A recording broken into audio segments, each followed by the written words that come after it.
مساء الخير عليكم، كيف عاملين؟ لاباس عليكم؟ بخير؟ صحيحة لاباس؟ كلشي بخير؟ كنتمنى تكونوا كاملين بخير وعلى خير وبصحة جيدة. اليوم إن شاء الله غادي نشارك معكم الدجاج محمر بواحد التغميرة، الصراحة كيجي رائع صراحة، بحال ديال المناسبات، ولكن درت عليه أنا إضافة بسيطة فقط، جا واحد المذاق خطير. هاد الدجاج محمر ضفت ليه كأس ديال البرتقال. يلا ونشوفوا المقادير. بالنسبة للمقادير، عندي القياس ديال الدجاجة فيها كيلو و500 غرام. بالنسبة للتوابل، استعملت فيها 3 دروس ديال الثومة محكوكين، معلقة صغيرة ديال السمن البلدي، كذلك عندي ربع حامضة مصيرة، عندي ضمة ديال الدجاج، عندي ضمة الزعفران على حسب اللون.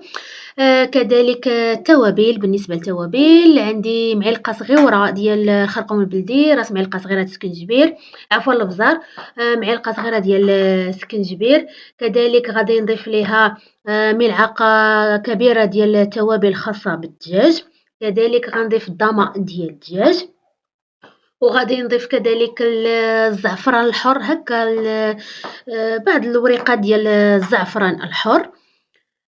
كذلك غادي نضيف ليه الملح ما نكتروش بزاف، نشرملوه هو الأول ونذوقو، ديك الساعة نشوفو إضافة الملح.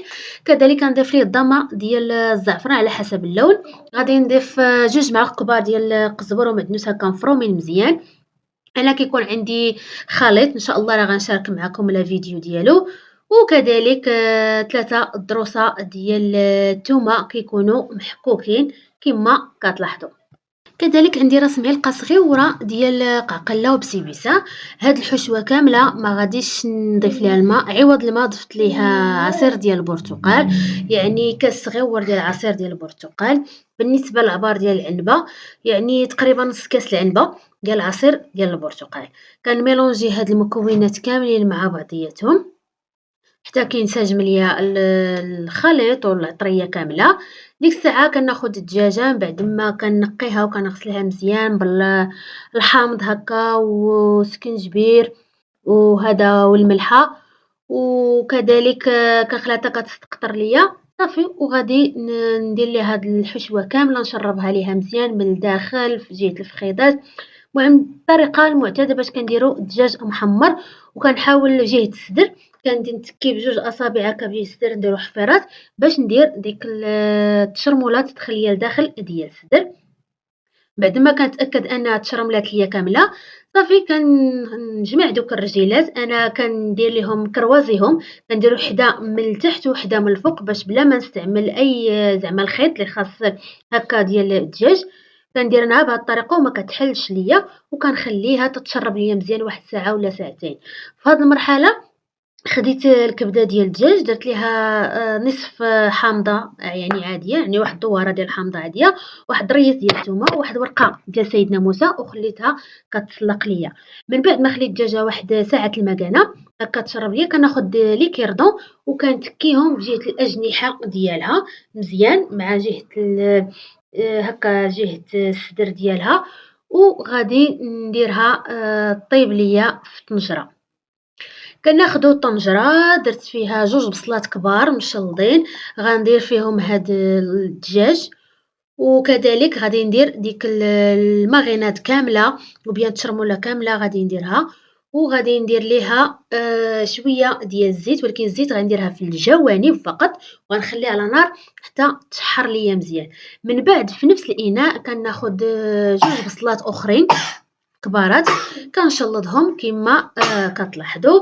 كناخد نقايص، بالنسبة للنقايص خديت العنق هكا قطعته، يعني مربعات يكونوا صاينين جهة القلب ديالو، يعني كناخد دوك النقايص كاملين كنقطعوهم وكنوجدوهم كلشي كنحطوه على جنب كما واضح لكم. الكبدة من بعد ما غادي تسلق لينا مزيان، الصراحة راه هاد الطريقة عودوا ديروها في الكبدة، راه ما كتخليش ليكم الريحة وما كتكونش مزفرة، كتكون منسمة الصراحة وكتجي زويونة. بعد ما كيطيب لينا الدجاج كنرويه بالماء، وبيان بعد ما كيتشحر كنرويه بالماء، كندير الماء غير في الجوانب فقط، ومرة كنبقى نحرك داك الدجاج، ما كنقلبهاش، كنبقى غير نحركها هكا باش ما تلصقش لينا في التحت، وميم طون طيب لينا حتى البصلة. يعني الطريقة واضحة في لا فيديو. بعد ما كطيب لينا كنحيدو ديك الدجاجة كنديرها في واحد إناء اللي خاص بالفران أو بيان لاطة اللي خاصة بالفران. في هاد المرحلة هداك المرق غادي نضيف ليه ديك البصلة اللي شلضنا وغنضيف ليه دوك النقايص كاملين، وغادي نضيف ليه عصير ديال البرتقال، تقريبا درت 2 كيسان العنبة ديال عصير ديال البرتقال، وضفت ليه راس معلقة سكنجبير وراس معلقة ديال البزار، وضقت على حسب الملح، ذوقوا على حسب الملح، وديك الساعة كتضيفوها وكنديرها على نار حتى كتختار ليا ديك المريقة. من بعد كناخد واحد سوبيرة صغيورة كندير فيها معلقة كبيرة بومبي ديال الزبدة، وكندير فيها راس معلقة ديال التحميرة وراس معلقة صغيورة ديال السمن البلدي، وكندهن به ديك الدجاجة كاملة تدهن من جهة الصدر ديالها، الرجل، يعني ندهنوها كاملة تدهن، كندخلها للفران وكتحمر ليا.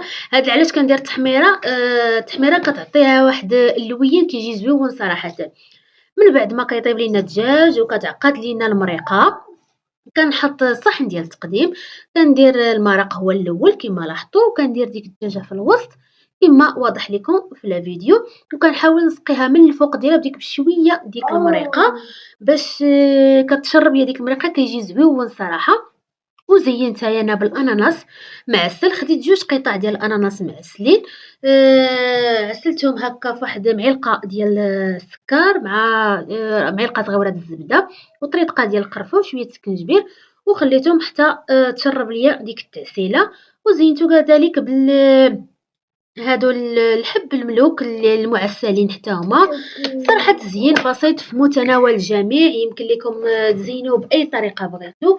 وهذا هو الشكل النهائي ديال الطبق ديالنا ديال الدجاج مدغمر، صراحة جا زويون صراحةً. ومنها ضفنا واحد الإضافة عطاه واحد اللوغ، واش غنقول لكم، لوغو جا خطير صراحة بالعصير ديال البرتقال، وجا من المذاق ديالو في قمة الروعة. صدقوني والله حتى جا لوغو ديالو رائع. كنتمنى أنكم تجربوا هاد الطبق وتردوا عليا في التعاليق وقولوا لي الآراء ديالكم. ما تنساوش أنكم تضغطوا على الجرس وديروا لي جيم باش يوصلكم كل جديد ديالي إن شاء الله. كما العادة شهية طيبة.